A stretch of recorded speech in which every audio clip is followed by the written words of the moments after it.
Welcome. I'm Janelle Kolaski, a career mindset coach and actor. And I'm Amanda Dubois, a self-authenticity and prosperity life coach and actor as well. And we're your co-host of Mindset Artistry YouTube channel, where we teach you the art of discovering and using your mindset to build a career and life you desire. Okay, let's get into this beautiful, amazing conversation about self-identity and discovering your identity and the power of it and your inner voice. And the reason why it came up for me was because I was watching Bama Rush last week. And it's a documentary, if you haven't heard about it, it's a documentary about sororities in, one of the cities or whatever, and they go through a whole Bama Rush, Alabama. So it's a rush that they go and they have like a whole week-long process where they have to go and showcase themselves and meet with all the sorority houses and everything. And as I was watching that, one of the girls was talking about, or briefly talked about, identity. And she was a woman or a girl of mixed race. And it got me thinking, I'm like, wow, what is identity? Because I remember growing up and not actively thinking about my identity. I don't remember at any point growing up, and maybe I lost that thought, but I don't remember at any point growing up thinking about my identity until I hit the adulthood world, where I had to be out there being asked that question and being able to answer it. And so before we dive into that conversation and talk about discovering your identity, the importance of it, dismantling what identity is, and your values and beliefs and passions and how all that aligns with your identity, I actually want to bring up, I had to look up the definition. And the definition of identity is the fact of being who or what a person or thing is. Okay, let me say that again. The fact of being who or what or a person or thing is. Just thinking about that got me all excited, because when I think about identity, and I want to talk about this again, because I want people to start broadening their horizons about what identity is. When I think about identity, it's not just about race, about gender, about culture. It's also about how you're approaching the world. Your identity is connected and aligned with how you interact with others, how you're interacting with yourself, your beliefs, your gifts, your talents, your career, the relationships you have with yourself and others, as far as I am a daughter. I am also a friend. I am a college graduate.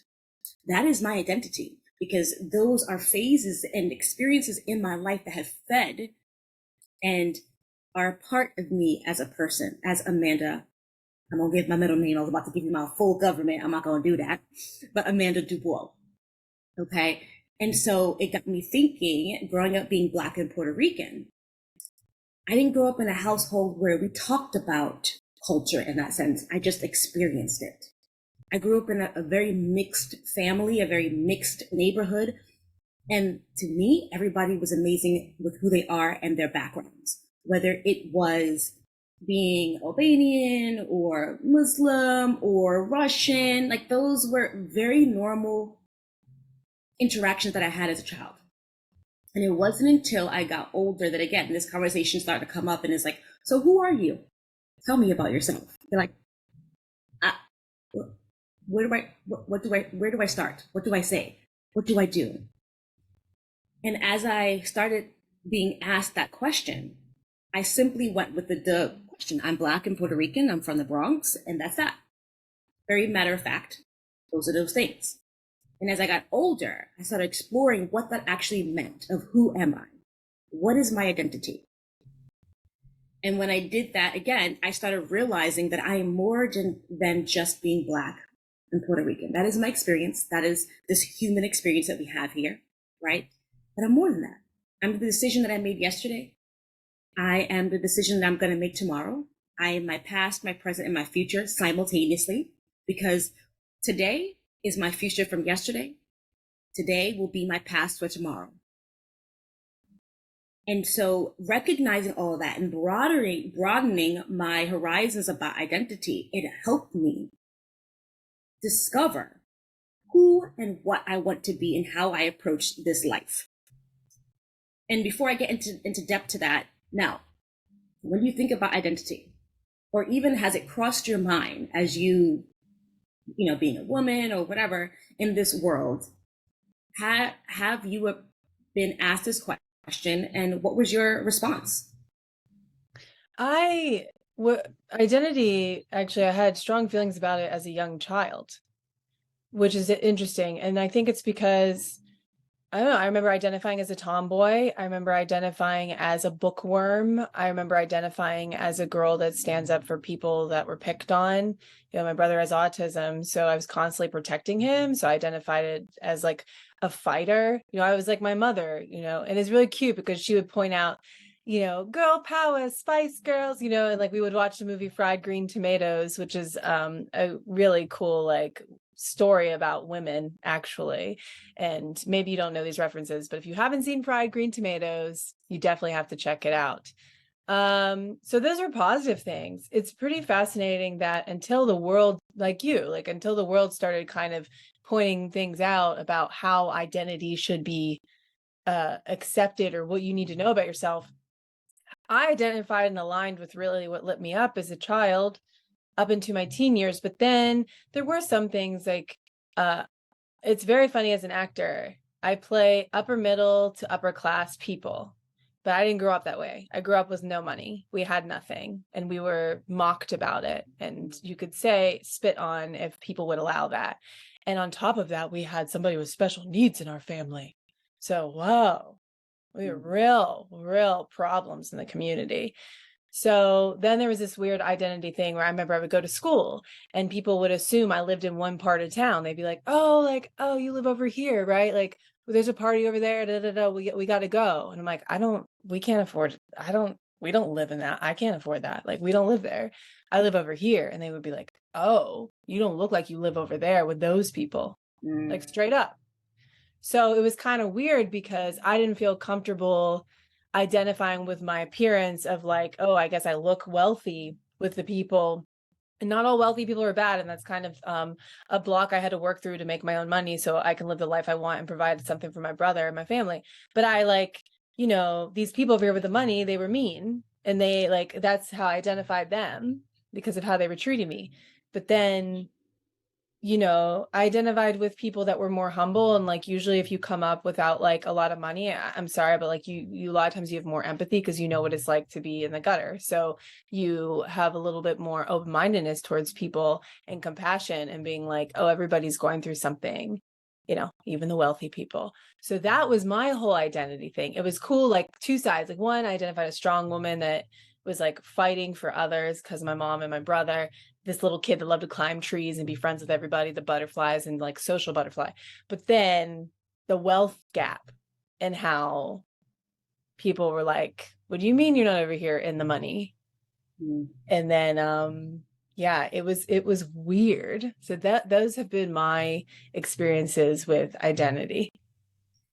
I love that. And thank you for bringing that, because I wanted to dive into how identity has changed and discovering it and then dismantling it as you get older as well. So as a child, and thank you for sharing that, I didn't grow up with money as well either, but I was very guarded by my family. I didn't think it was just, you know, you had in middle school, I was allowed to buy 2 pairs of shoes for the first of the year, and that was it. And those 2 better last. Like, those 2 better last, because otherwise you ain't getting nothing. It was a pair of Tims and white ups, or, you know, and that was that. And it was like, you know, the school clothes, I got so used to thrifting that it wasn't a thing. And now it's like a whole thing now. It's like, ooh, thrifting. But that was the thing because my parents couldn't afford the expensive stuff. It was a lot for them. But yet it wasn't a problem until I got to school, where I was this very lengthy, skinny, not much boobs, not much butt. And my hair was curly. And I was hanging out with Spanish girls who had the long flowy hair, who had a hell of a body, who were kind of short and spoke Spanish. I did not speak Spanish. And I still don't speak it fluently. So I didn't quite fit in with them. So that was my identity, was like, oh, I don't fit in with them, but at home I do. But in the real world, or at least outside world, I don't. Then there was the Black community. As a Black girl, I was still light. So I didn't fit in with the darker girls. I didn't dress like they were. I didn't talk like they did. And so I didn't quite fit in with them either. So I was in this kind of middle ground where it's like, in the outside world, I don't know who I identify as, but I'm just going to kind of go with it, right? But in my life, as far as family and friends, I belong. I totally belong. And so as I got older, this identity kind of crisis it didn't faze me. It just kind of like went with the flow, right? Like you said, I was a tomboy as well. That was my thing. It's who I am, whatever. I grew up with boys, all the things. And then I started doing modeling and just kind of affected it and changed my perspective on things. And hello, thank you for joining, everybody. As far as identity. And when I started getting asked that question about who am I, it kind of made me nervous. And so what I would say is your experiences in the past, and like we all have experiences. Like I said, I had my childhood, my middle school days, and also Janelle and her childhood and everything, and the assumptions and perceptions that people have of you, right? That also affects your identity, which is why it's important to ask your question, who am I? Who do I choose to live in? Who do I choose to be in this world? And how do I choose to live? Those are the questions that are going to help you identify your identity and your inner voice, which means sitting down, being quiet, and asking these questions, because what's going to happen is what's going to come up for you is your past, is your present, and is your future, which meaning your experiences, your childhood. What did your parents say to you? What did the teacher say to you? Those things, unbeknownst to us, stick with us, and they affect our habits and beliefs. And so when you ask these questions, you got to start dismantling those thoughts of who am I? Is it really your thought or somebody else's? Right? So I identified as Janelle being really wealthy. She didn't identify as that. So she had to sit down and ask that question. And I can't assume what she came up with and all the things, but like that is the questions that you have to ask. I'm the skinny, tall girl who doesn't have a butt or boobs. That is somebody else's identity, but I love my body. And I've learned to love my body. That is who I choose and identify with is Amanda. And thinking about how I am being presented or perceived in the world can affect your identity, but it's a choice. You are not somebody else's opinion. And I'm hoping I'm making clarity here. I know identity can be a very broad topic, but when it comes to identity, I really want you to understand it from a broad perspective, because our identity is many different things. You are more than your experiences. You are what you choose to be and how you choose to interact. And that comes down to what you value, because Janelle and I, we value friendship, we value honesty, we value loyalty. And I value that with any relationship that I have, family, friends, business, work. Then it's, what are my passions? What are my joys? Those are part of my identity as well, because those are the experiences that I'm actively choosing to participate in. Your experiences are your active choices. Things happen to us, of course. We all know that. Things happen to us without our control. But what we control is how we react and what we choose to do next. And that is also a part of our identity. How you're choosing to wake up every day. Do I love myself? How am I choosing to interact with somebody who activates or triggers a pain in me, a suffering, unhealed wounds? That is also a part of your identity. It is more than just this gender, this cultural thing. And I want you to embrace that, because when you do, it gives you the freedom and the liberty to live as you're supposed to, as you want to, and as who you are, and not according to what other people think you should do. And then I also want you to understand, thank you everybody for joining. I hope this is resonating with you. It's a big topic as far as identity, because in a world of everybody should be this way, you should be that way, and pitting women against each other and doing all these things, you can lose grip on who you are. You start conforming to what others are doing, and you lose yourself. You start involving yourself in conversations and situations that don't feel comfortable, that don't bring you joy, that don't bring you happiness, that are not aligned with the gifts that you are meant to share with the world. That is your identity. Your identity, and the greatest gift that you can give the world, is being who you are. That is it. And in order to do that, you have to sit down and discover what that is and dismantle other people's perceptions and even yourself. Because growing up, being Black and Puerto Rican, I had these certain perceptions of myself. And I had to break that mold, the insecurity of not speaking Spanish. But I am Puerto Rican and proud to say it.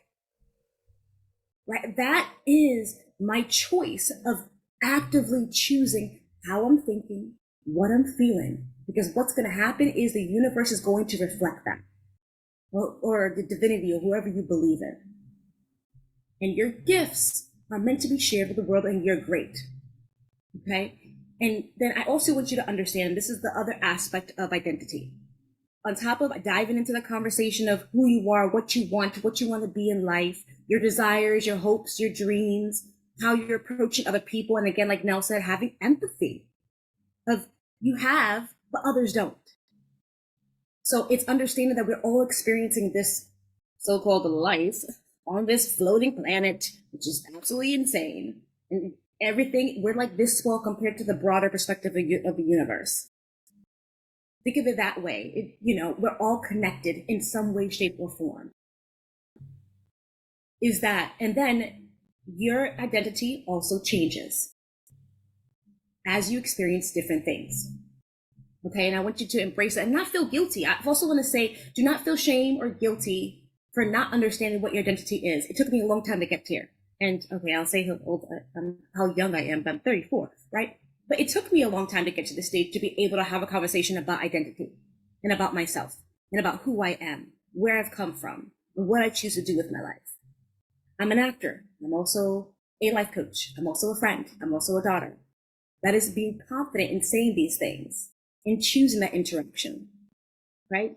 So as I've moved through life, you're also changing with every experience. With every experience, you are changing. So your identity changes with it.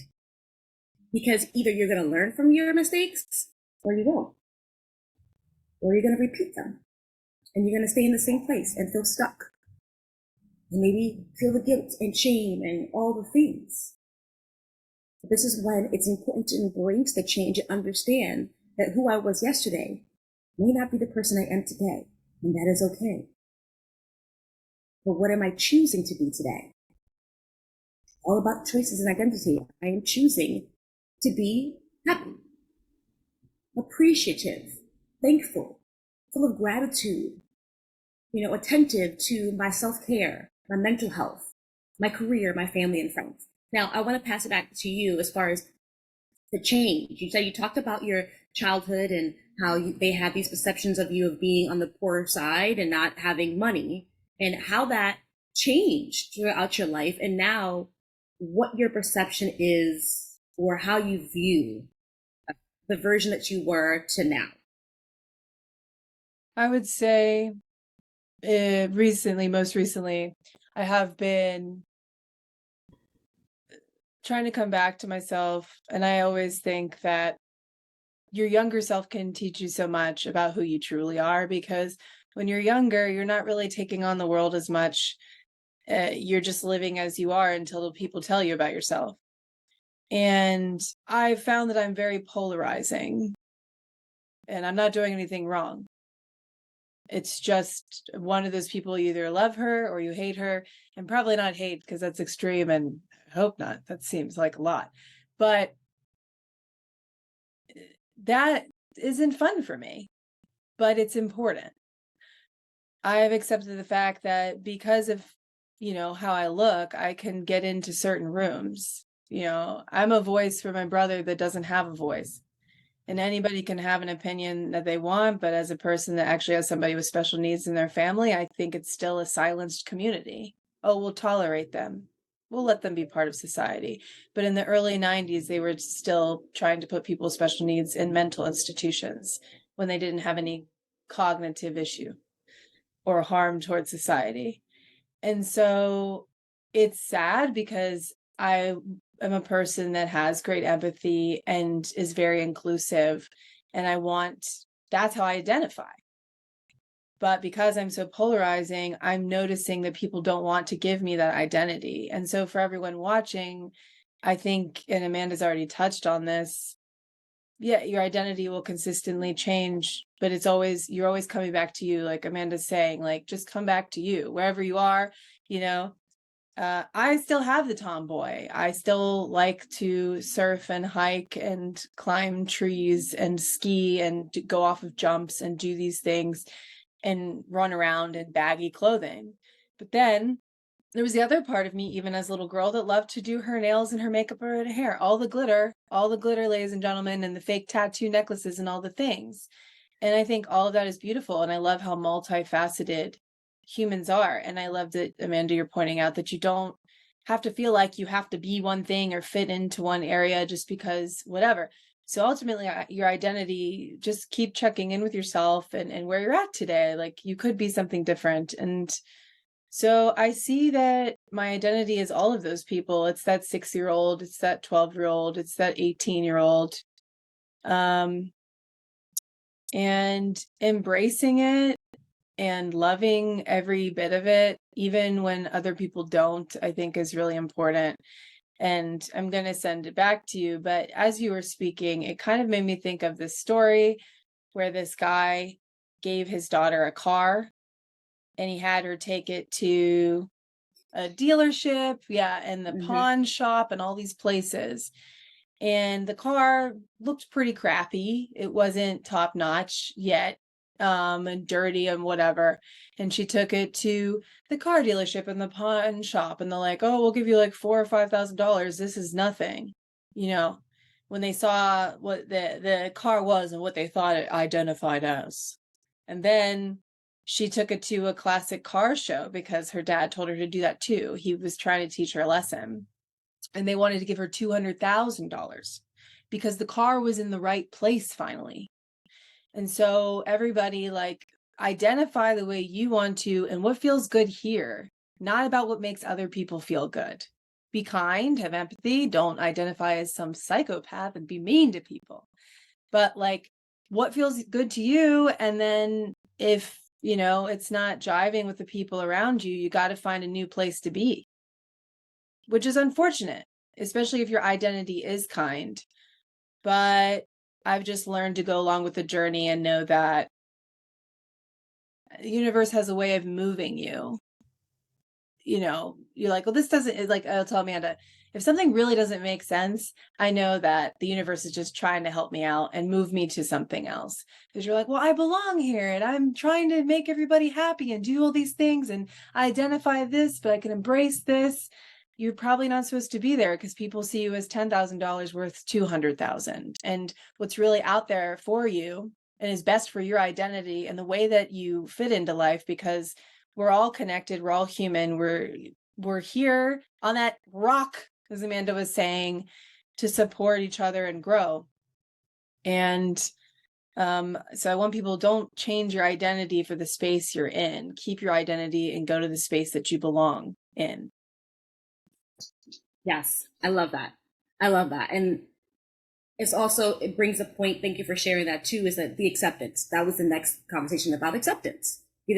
Like Nell said, understanding your identity is also equivalent to your worth. If you understand your identity and your passions and your values and what you find important to you, what brings you joy, what you're putting your energy into, and your values, then you know your worth. And the rooms that don't fit right, it's like that puzzle piece when we were a kid and you try to figure out, like, is the X in the circle? And it's like, Mama, it's not working, right? It's like, and you're trying, it's never going to fit because you're not meant to fit. You don't need to force yourself into any situation or any place that is not meant for you. Do not conform to what other people think that you should be. When you identify who you are and how you're choosing to live through the world, that is a pure acceptance and power. That gives you the power to walk away from places that you don't belong, that are not right for you, and to walk into the places that you do. It also gives you the power to create places right? It gives you power to create the places for yourself and those just like you. When you're vibing on that level, you're also connecting with other people and magnetizing towards them. Again, the universe is going to reflect back to you what you're choosing to experience, what you're thinking and what you're feeling. You're going, okay, today I am choosing actively to think about my past and to think about all my failures and to think about what's not working and how that person said that I was horrible and things like that. Well, then you're going to choose to have experiences throughout the day that are going to support those experiences and those thoughts that then become facts. And then what happens the next day? You start repeating this habit and you start devaluing yourself. You start taking on other people's perceptions and opinions and thoughts. And guess what? It's others. It's like a crowded room full of chaos that people are constantly talking to you. You're like, I can't quite get it. It's all the confusion, right? Totally understandable to feel confused in a society telling you how you should be.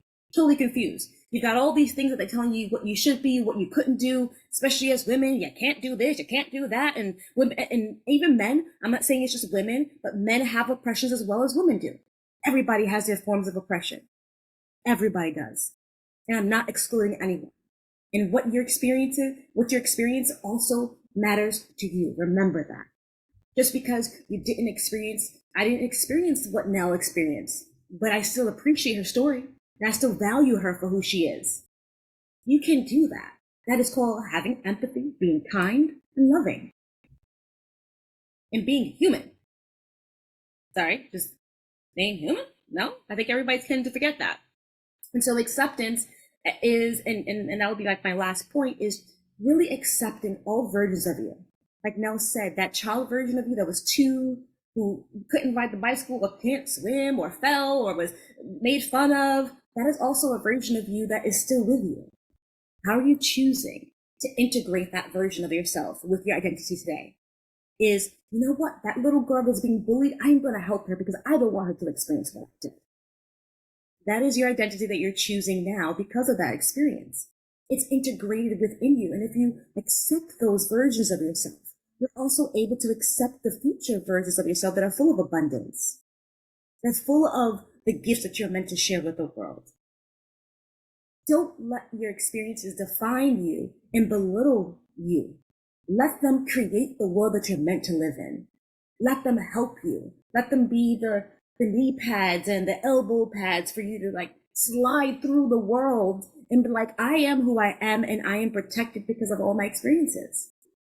Accept you. And I know, again, easier said than done, of course. It's taken me years, especially when people are telling you otherwise, especially when the world is telling you otherwise, especially if you're having to be a certain way in your workplace, in relationships, and not only just partnerships and family and friends. Any relationship that we have matters. And so when you're thinking, that's why it's so important, again, to take a moment and ask yourself, who am I? Who do I choose to be? And how do I choose to identify in the world? And what is my inner voice supporting? What is your inner voice supporting? Is it supporting the version that you want? Or is it supporting a version that you think you should be? And I want to leave it there, but the joy in recognizing your identity is how you're choosing, right? Regardless of what others are portraying you to be. And the thing is, everybody has a perception of you. Good, bad, ugly, no matter what it is, everybody has a perception because their perception is coming from their inner thoughts and how it can get you on a good day. Oh my gosh, she was so amazing. She was so great. What if you were cramping that day? Oh, I just not in the mood to talk today. Well, that wasn't rude. That's a perception. You didn't intend to do it, but it's a perception that they have now because that was that experience.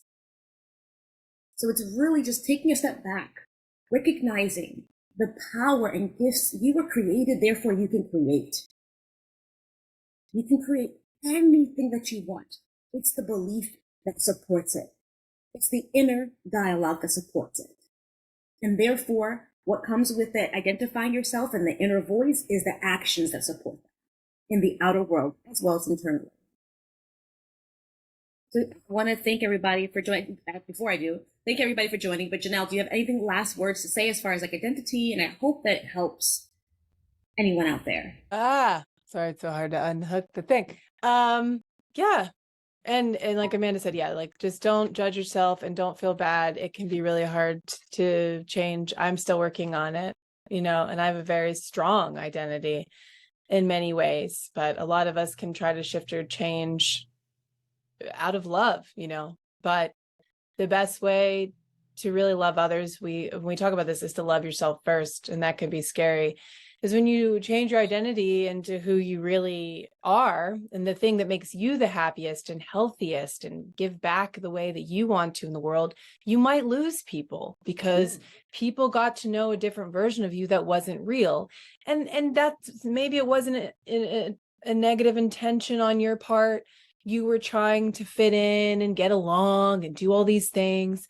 And so I just want to offer up courage to everybody. Just have the courage to choose yourself first. And I understand how that can sound selfish, but it's actually more selfish to lie to people about your truth. And then everybody's getting this fake version of you, right? So, but I understand that it's scary. So just want to encourage everybody that it's all working out. It always does. And I love that Melissa said, I'm trying to learn this love yourself first concept for sure. We all are. And sometimes it may be harder than other days, of course.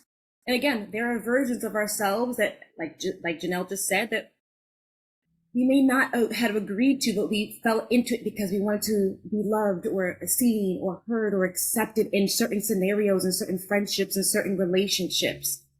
But it's okay. As long as you're actively choosing now to go, all right, that was a part of me and I'm choosing otherwise now. That is okay. There's no shame in that. There was a version of you. It is no longer the version that you're choosing to be now. Totally okay. But love that version of yourself too. Even though it may feel it was a dark time, that was still a version of you that existed. Still a version of you that needs to be loved and seen and heard and appreciated. You matter, no matter what other people tell you. Loving yourself first is being able to identify who you are, what your inner voice is telling you. Choosing, to identify your values. What's your passions? What's your love? What are you choosing to imprint on the world? Your imprint on the world is who you are. If you're asked, and a lot of elderly people are asked, it's like, how do you want to be remembered? Don't wait until you're 90 years old to answer that question. Answer it now. How do you want to be remembered? Is it, she was amazing for who she was, and she was unapologetic about it, and we all loved her for it. And she encouraged me to do the same. And I was able to live the life that brought me joy and happiness. How are you choosing to live and be remembered? What are your thoughts about this episode? Drop it in the comments and let us know what you want to dive into next. Subscribe, like, share, and click the link below to book a free consultation. And We'll see you next time.